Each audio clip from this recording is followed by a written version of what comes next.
Political party lecture here. So we've got a few, I'm going to kind of flip back and forth between some screens on you, but we're going to talk a little bit about political parties. And again, it's a little bit, you have to kind of pick out where you want to cover this in government, obviously in class. We'll talk about liberal and conservative viewpoints and that type of thing, but then ultimately the Republicans and the Democrats as political parties have expanded. And again, I guess I pointed out in the Constitution unit that we're in because they originally didn't want these to be in the document. And so, including political parties is something that came later on. And now they've taken on these huge roles in our society. And again, it was not the intention of the framers. In fact, quite the opposite to even have these things. So let's kind of look at this a little bit.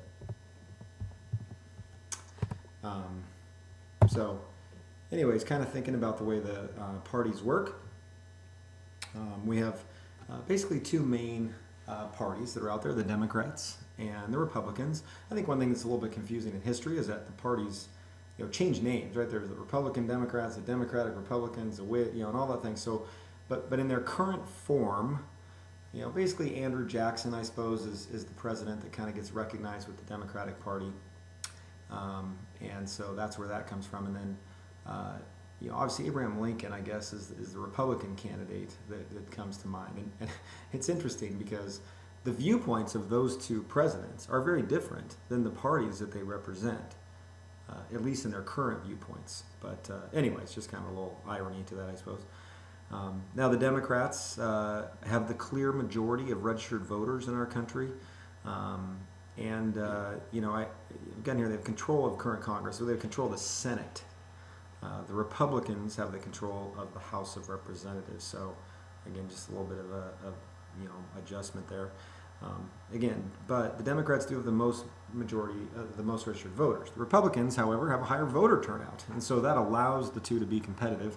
Again, Republicans tend to be, and again, these are tendencies. Republicans tend to be a little bit older.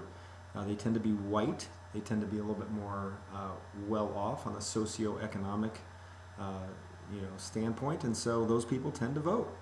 The Democratic Party tend to be minorities, they tend to be younger people, and they tend not to vote. And so, that's what sort of allows these two groups to stay somewhat on equal footing at times. And again, right now, obviously we've got a president who's in one party, and then one of our the House of Representatives is in the Republican Party, and that's not infrequent. That happens throughout our times, and something that just kind of occurs. So those are sort of the two main parties, and I'm not going to get into a ton of details about what they believe in right now, and we'll cover that in other areas, but that just gives you an idea of what the two parties are. There have also been, through the years, some third parties that have come and gone. The Bull Moose Party, Teddy Roosevelt certainly making that one famous during the progressive movement, or the first progressive movement in our country.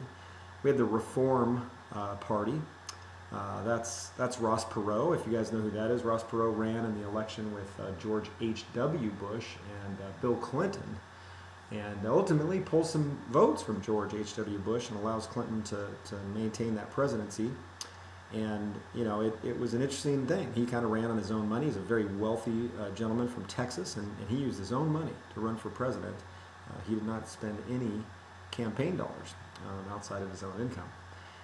Libertarian Party, this has become somewhat more popular today. Certainly in Orange County, it's kind of a thing. But throughout the United States, you're seeing a little rise in this. This is candidates like Ron Paul, who some of you may have heard of. He's running under the Republican Party, but he's definitely a libertarian.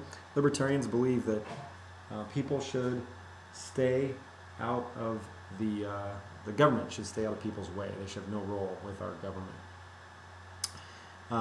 You also have a splinter group, but not really a party per se. They call themselves a party, the Tea Party, but they're basically, for lack of a better term, a special interest group. But they're a splinter group inside the Republican Party, but they've become pretty powerful, this little organization. And right now, they're certainly doing a pretty good job of freezing up our government. And that's sort of their intent, I think. They have certain goals in mind, but freezing the government is certainly one of theirs. So those are kind of the two main parties, and then you can see there some third parties that have rose. There's certainly others: Green, Communist. We can keep listing, but the two main parties control our country's political situation. Okay, so what do these parties do? Well, from a government operations standpoint, they got four little tasks here. There's a couple more on the other page. In fact, you know what? I want to do kind of back up before we get into this and talk about a little bit about the mascots of the two parties. And there, I've got two here that I can show you. This is the Republican, and they kind of have this elephant that they use as their mascot. And this is image here has sort of evolved over time. The Republican National Committee's logo. And then here's the Democratic logo. Again, ironic how close they are. In fact, I think it's also funny if you look at the pictures that the way they're designed, they face one another. One's facing the right, that's the Republicans, and one's facing the left, Democrats. Just kind of an interesting dynamic in those drawings. This was both these cartoons and the idea of the Democrats being Republicans, or excuse me, the Democrats being a donkey or a jackass, and the elephant being a Republican. Those came about from one particular cartoonist in the mid-1800s that drew it, and that's where it came from. And they both have sort of taken it in as their symbols. But again, it's kind of, you've seen these probably in some form or another, but those are the symbols of the two parties. Sorry, going back to where we were, which is the roles of the party. Again, one of the things that, again, as we're going through these, understand this was not in the framers' mind. The Constitution does not and talk about political parties. In fact, they had a lot of arguments in the fact that the Constitution was created to keep parties out of our government. So, you know, it's just kind of a change.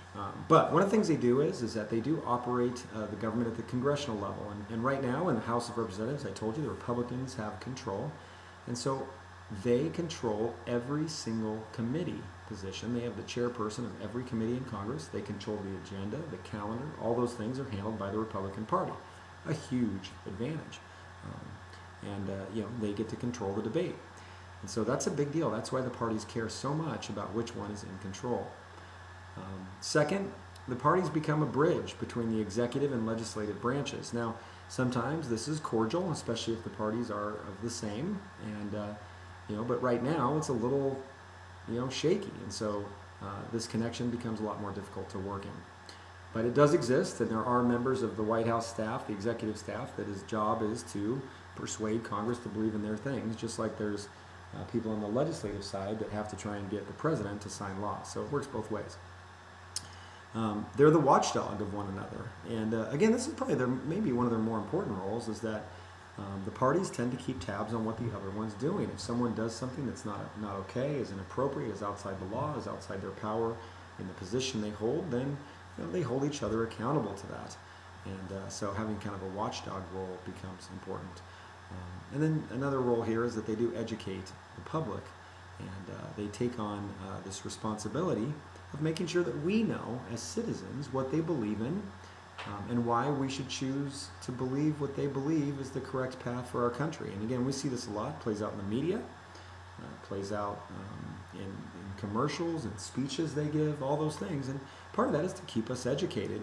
Again, sometimes it's a little confusing, and it doesn't always make sense to all of us, but their job is to make it so we can understand it. And so that's definitely one of the key elements for the parties to help us with, is to understand current issues and why we should choose the side that they believe in. The other major thing that occurs with our primaries is that they are responsible for the primary elections. Now, so again, we'll cover a lot of these topics we get to that I'm sort of touching on here. We'll come back to later when we get to those branches of government. But the parties do have a responsibility in running the primaries. And so some of those things include recruiting candidates. You know, which are the best members of their party to run for office, right? We've got a bunch of Republicans that are running, and trust me that the Republican Party, the National Republican Party, had a role in making sure those people ran. And they'll continue to do that. Again, the Democrats have a current sitting president, so it's not too difficult for them this year, but going out and finding candidates, not just at the executive level, but in all the positions in our government, both state, city, counties, congressional election, all over the place. They want to make sure they have the right candidates. Before we, and again, as we go into this process, and certainly we're in this right now, where the Republicans are going through the primary process. Now, they're starting much earlier than we ever have, and this process has gotten elongated. But what happens is that once we get through this year, 2011, as we go into 2012, we will start to have different processes for nominating the candidates. In other words, which Republican is going to represent the party in the national election.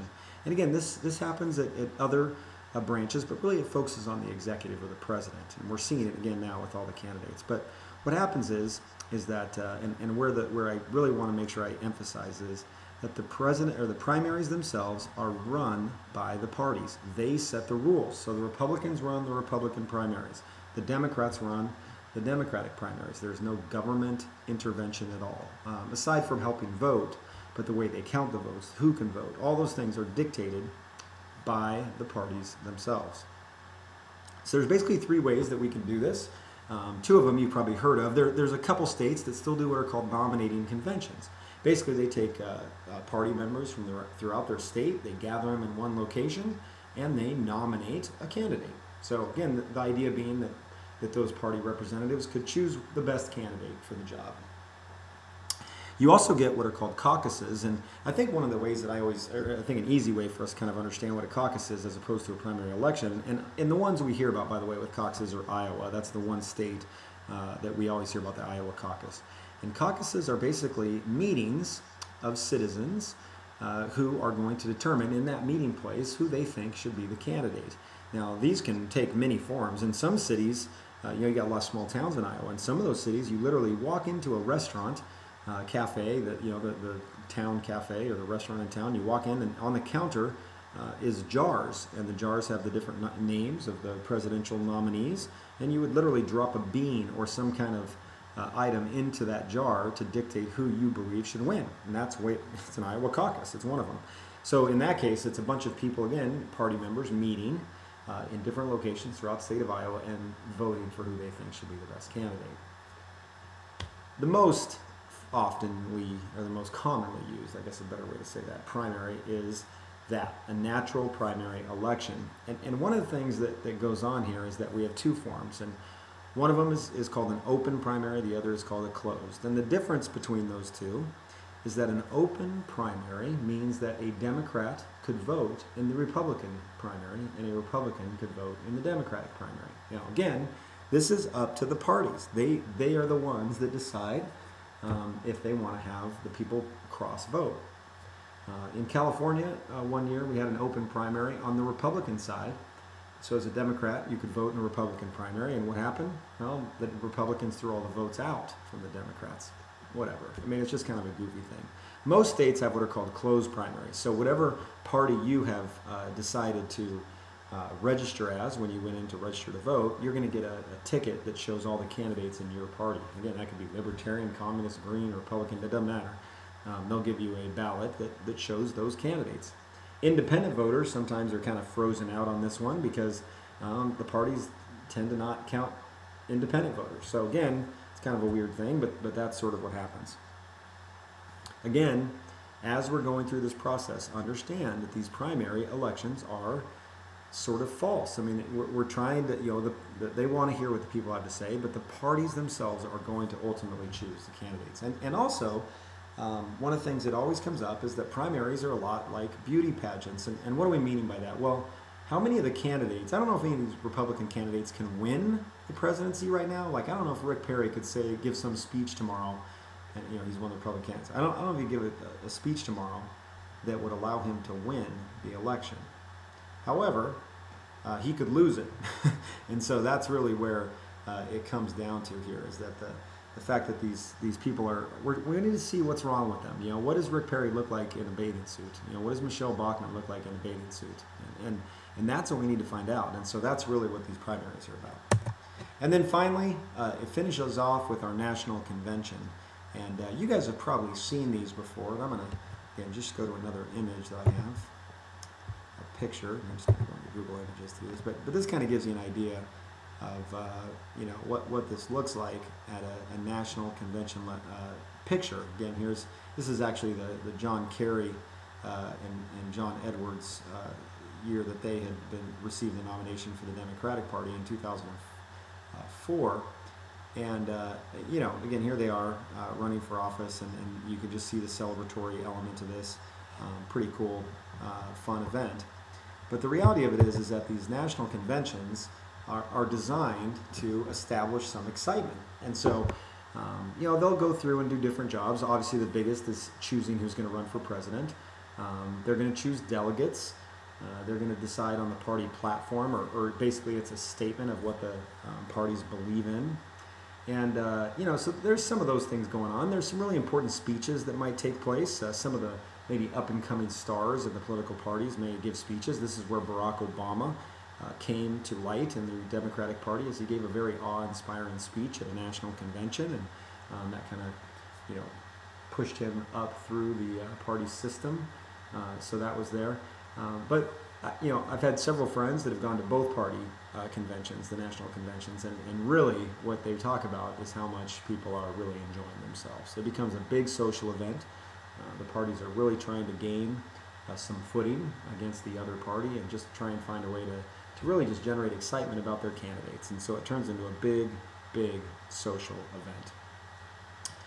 Again, as we're talking about these things and as we wrap up this particular lecture, I just want to point out the political parties are here. They're not going away, but they're not in any way, shape, or form part of the Constitution, and yet they've really, and just from, even in limited government experience, the political parties have a huge role in our